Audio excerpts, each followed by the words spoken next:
Hello, welcome to Soulprint Intuitive Tarot for February 15th. So, he was not found guilty. It's very difficult to understand sometimes why when you get certain answers so consistently and they end up being wrong, it's hard to figure out exactly what the pendulum was reading or looking for. So, I think part of what happens is the pendulum reads the predominant energies in the moment. So I think I wonder if we had not been asking the pendulum moments before the vote, if we would not finally have gotten an accurate answer. There's no way to know. So for those of you who are disappointed, I kind of join you for a bunch of different reasons. I mean, one, I think more than anything, I'm concerned about what this means long term in terms of what other presidents may or may not be allowed to get away with, unless certain, I don't know, steps are taken to perhaps look at the Constitution and make some amendments. I don't know. So then the other thing that struck me was that it was interesting to me that on Friday, I don't know if most of you know this, but I'm sort of very often told what I'm going to read about. It's I mean, I know you guys give me suggestions and I follow those, but just energetically, spiritually, I tend to be told what I'm going to read about as opposed to me just thinking, oh, that might be interesting, right? And so it was interesting to me that on Friday there was a lot, in fact, the whole reading, if I remember correctly, was really about the legal trouble that Trump and family are going to be in and the peril that he is in. He is not going to escape justice, okay? But nor is he going to pay, I think, maybe a lot of it here on the planet. And that, again, is unfortunately not for us to judge, I guess. It's not our world, right? So I want to take a look, just sort of, I'm going to do kind of like a, I don't know, like a little kaleidoscope of readings here. I want to do a few mini readings.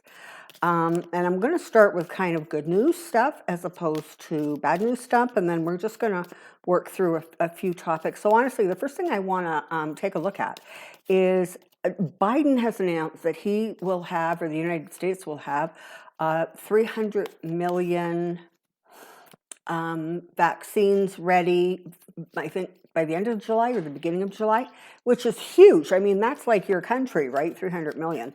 So I want to take a look at that and see what's going to happen now. Okay, that impeachment trial is over. They can get on with the Biden agenda and get going on stuff.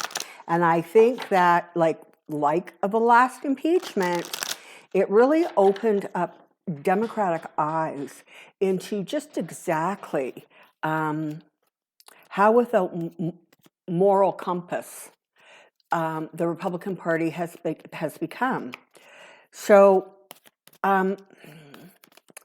it's going to be important that they focus in on what Biden wants and really don't worry so much about the Republicans. And frankly, they're going to have their own problems. Their entire party's falling apart.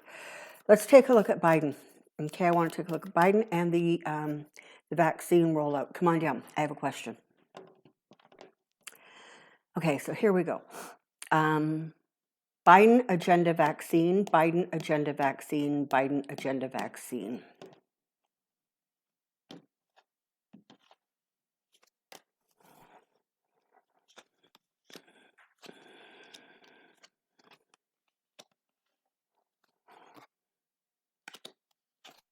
Okay, so you've got a couple of things going on here. So like truly, when Biden administration stepped in and started getting a look at things, it was very, very clear to see that they had been woefully misinformed about just how bad things were.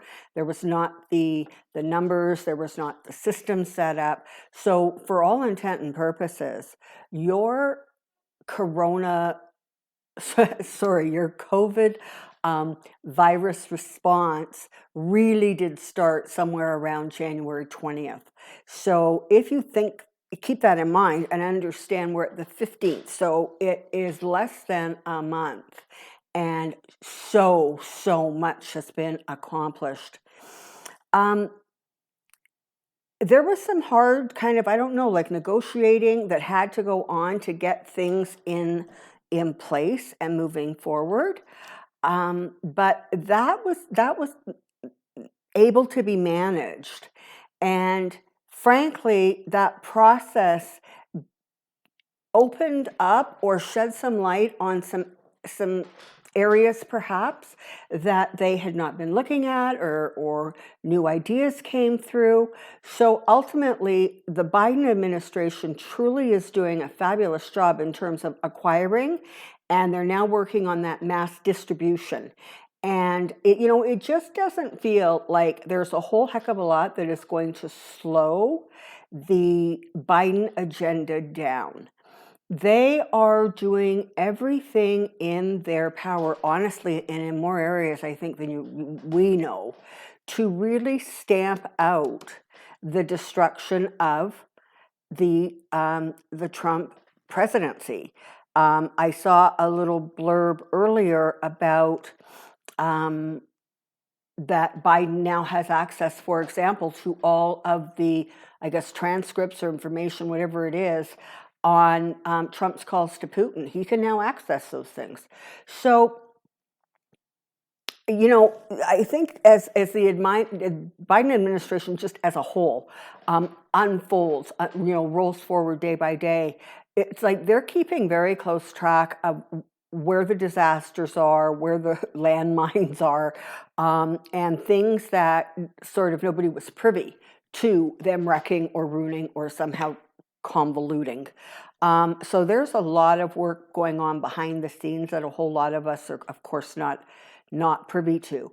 But as far as the COVID situation, it really does look like Biden is going to really, really be able to pull this off. Like, look at this. He's got the Four of Wands and the Nine of Cups and the Six of Wands. These are great cards, right? I mean, it looks as if he is going to be able to get this thing unrolling, get those stimulus checks out. There is almost going to be no stopping. And this is the thing, right? The Democrats have very clear eyes now about exactly what the Republicans will or won't be prepared to do. And so I think that you're going to see continued attempts at holding out an olive branch by the Dems, by Biden, but you're not going to see that olive branch being extended for very long. It's like every olive branch seems to come with like a ticking clock, right? And so it's like, yeah, I'm offering this to you. You've got 24 hours to respond. It feels like that kind of energy. It doesn't feel like they're really, really going to put up with a whole heck of a lot. They're juggling a lot of stuff, and you know what? They're going to be able to do it. I also want to tell you, just energetically, it feels very, very much like the Justice Department. And of course, Biden is not. He is so hands off, that Justice Department. It's remarkable. But anyways, it feels like they are going to be picking up the speed and some slack. I think a lot of places didn't really want to go after Trump as long as the impeachment trial was unfolding. And so now that things are settled, unsatisfactorily, but settled, in that area, I think that you're going to see a lot of legal type announcements coming down the pike. All right, I want to take let's take a quick look at New York. So I'm zeroing in on the energy of Letitia Brown. I think that's her last name. So I just want to see, because I think she's got a bit of a goodie bag there. So let's take a look and see what we can see from her. And I also want to take a bit of a look at DC, because I think there could be charges coming from there. Okay, so let's take a look at Trump and New York, Trump and New York, Trump and New York.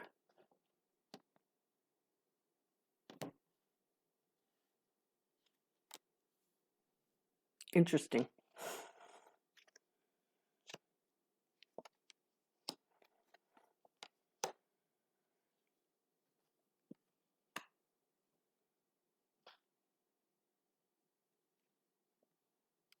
All right. So, yeah, she's moving ahead. She's rolling ahead. She has a lot of sort of things that are under investigation. I think there's some stuff going on again that we don't know about. But she is very clear-headed about the fact that this needs to be done. This behavior needs to be punished. It needs to be sort of made an example of, if you will. But there's nothing really malicious about what she's doing, as much as she's just sort of trying to do everything she can to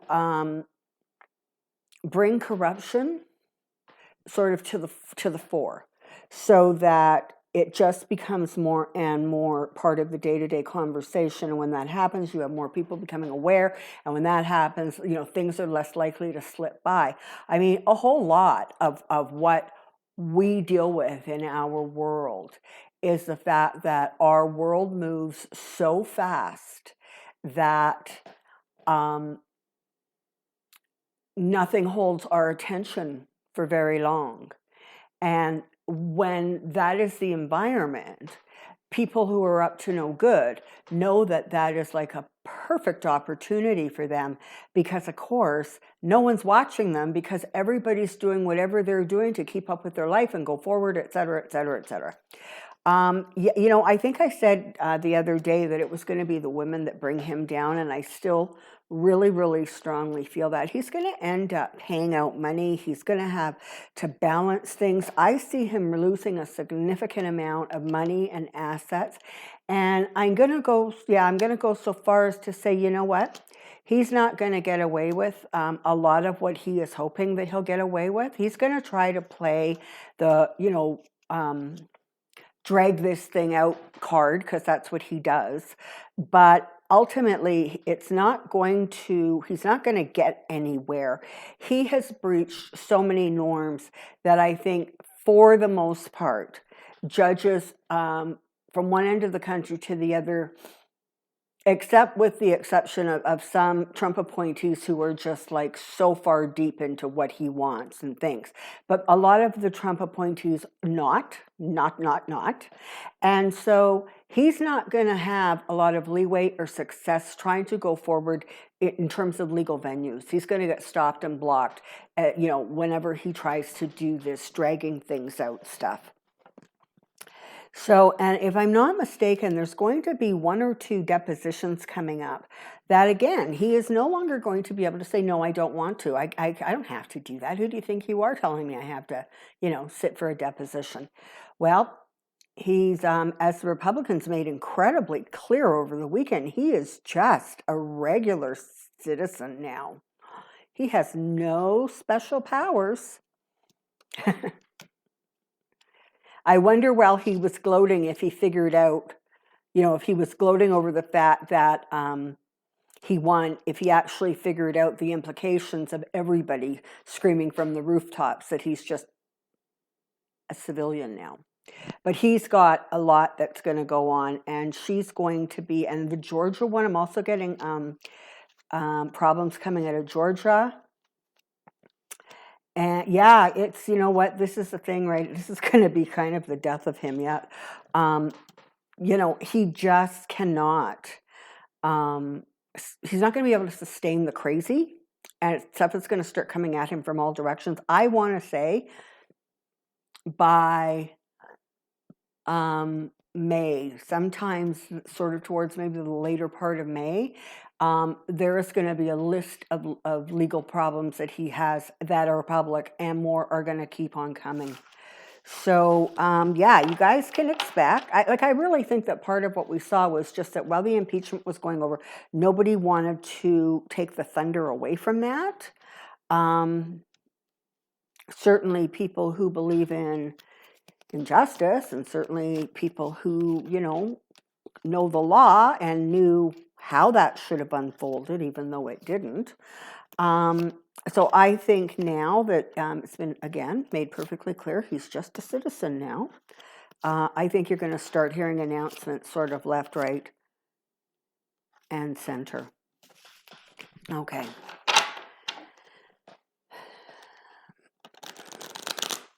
I want to take a quick look at Mitch McConnell.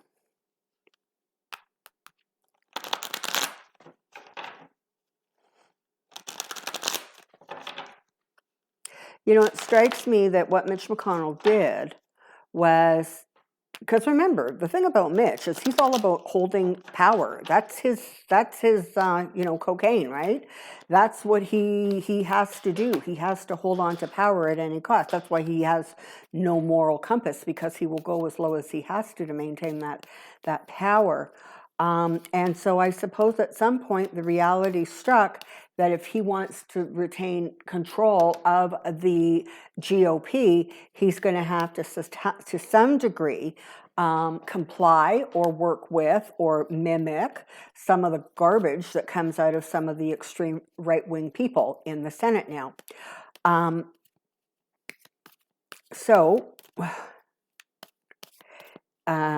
Yeah, so that's okay. So how he handled that was he voted to acquit, and then got off on a soapbox and ripped a strip off of Trump, saying he was absolutely responsible, and on and on and on and on. He laid out this entire Bible of everything Trump had did wrong and everything he was responsible for, and then he said, but I can't convict him.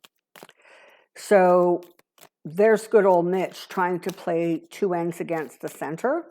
Let's take a look at Mitch and see what the heck is going on there.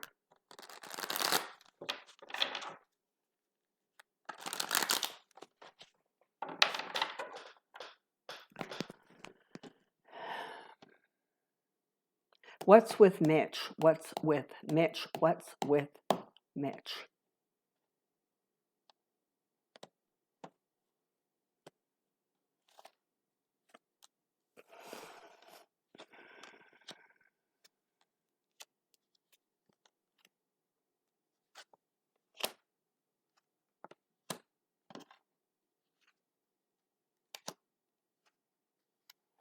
Okay. So in some ways, for right now, Mitch McConnell accomplished what he felt he needed to accomplish to hang on to his power and his authority within the Republican Party. What he did was he sort of tried to stay kind of neutral, if you will, doing the whole, this is going to be a vote of conscience for people. I'm not going to tell them one way or the other how they should vote. He stuck, this is the thing about Mitch, man. He sticks. When he does not let go of power, and this is something that the Democrats are going to have to be really super mindful of, because he will do whatever it takes to, get in their way, to block them, to cause problems.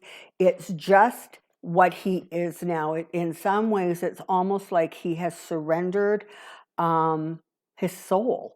And he just will do whatever it takes. And the thing that's kind of creepy is when I step into this energy, there is no sense of, I need to justify this. When people do things that are unexpected or are really kind of against what makes sense or what's logical, they always have this long list of reasons to justify the choices they made. Whether they're right or wrong is irrelevant. They have a list. But it's interesting because as I step into a lot of the GOP energy, there is no sense of, I have to justify my behavior. Not to you and not to anyone. And that's part of how that whole thing went off the rails, because as soon as you have 10, 20, 30, 40 people who are of the mindset that they don't really need to justify, this is what you ended up with. And granted, a lot of those guys are in really red areas, and their constituents, like by 80 some odd percent, think that he shouldn't have been convicted, despite the fact that the majority of people in the United States were absolutely thinking he should get convicted or committed, I guess. So Mitch is just like playing a game, okay? He's just playing political games, but he's not going to come out of it very, very well. I really am reading this card in particular as health problems or health concerns, something that causes him to retreat and step back. I've been saying that for a while. I'm not digging kind of deeper. I don't know why or when, but it definitely feels like, you've got a 4 here, maybe that's telling us something, but it definitely feels like there are going to be some issues that cause him to pull back from government. And the other thing that's going to happen is, unfortunately for him and a few others, the government is going to be putting a lot of emphasis on justice and bringing justice to bear. So for Mitch McConnell, yeah, you know what? That's going to be a problem, because him and his wife, they're up to their eyeballs in, I guess, dealings that really are not,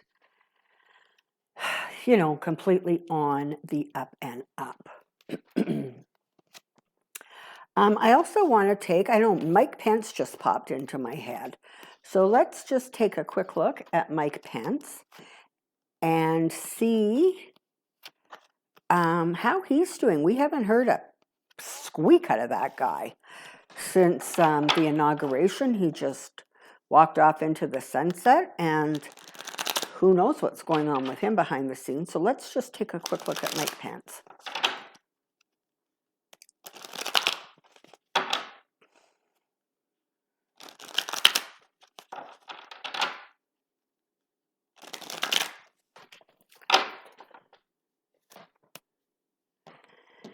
Here we go. Tell me about Mike Pence. Tell me about Mike Pence. Tell me about Mike Pence.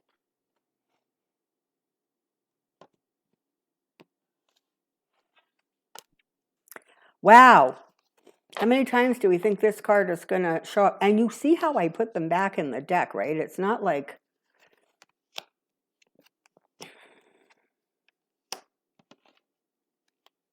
Okay. So let me tell you, the Mrs. Pence has a whole lot to say. The Mrs. Pence is not amused by...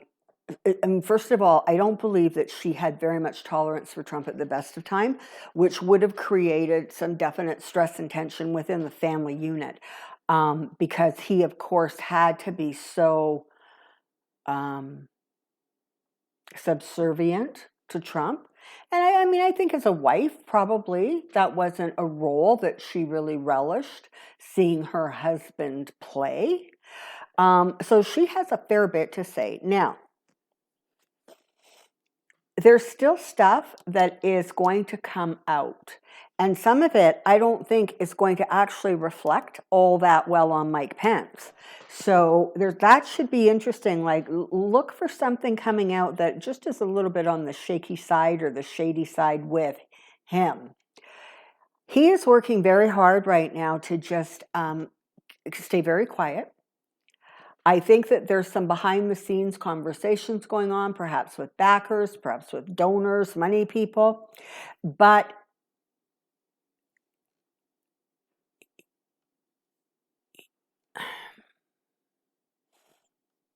I don't...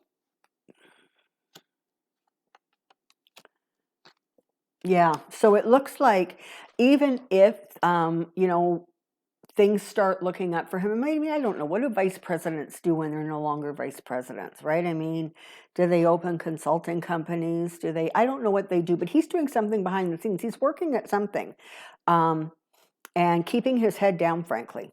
And at some point, you're going to get sort of some kind of an announcement or some kind of news from him about him going forward. And honestly, it's not going to look like a bad thing, certainly from a Republican standpoint. Whatever cause he takes up or wherever he sort of ends up, there's going to be a sense that he kind of came out of it a little bit more unscathed than perhaps he might have. Three of Hearts here does not necessarily bode well. But it feels like, I gotta say, oh my goodness, I gotta say, in the short term, it looks as if things are going to go well for him and quiet, right? We're not going to hear a lot about him. There's going to be an announcement. It's going to look maybe, I think, like he's going to be okay. But ultimately, that too is going to come to an end with disappointments. And he also is going to find himself in a place where, on the one hand, he will receive kudos from some for being so loyal to Trump. He will also receive criticism for not standing up, for not making things public, for not, for God's sakes, invoking the 25th Amendment. So it doesn't feel like he's exactly going to come out of everything unscathed. It feels like he may very well have a little bit of a reprieve right now, but definitely feels like the road ahead is not going to be seamless and completely pleasant.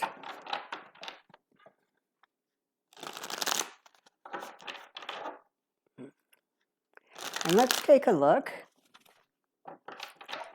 at the far right. I want to see how much of a stronghold they are going to try to harness and what's going to happen there.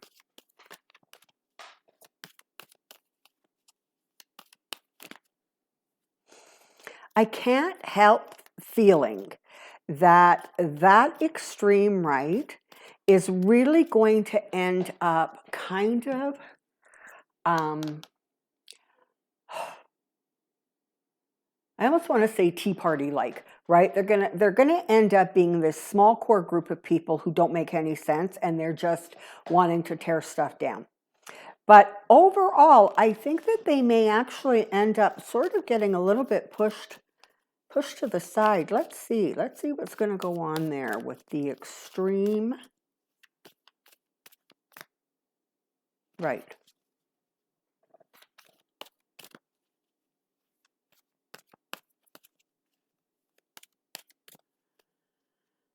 Okay.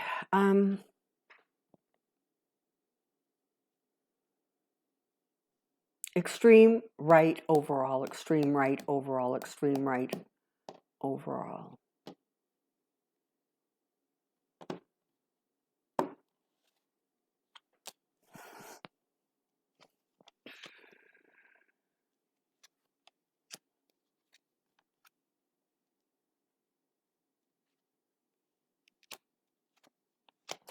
Okay, so they're going to try desperately in the next little while to hang on to what they can hang on to.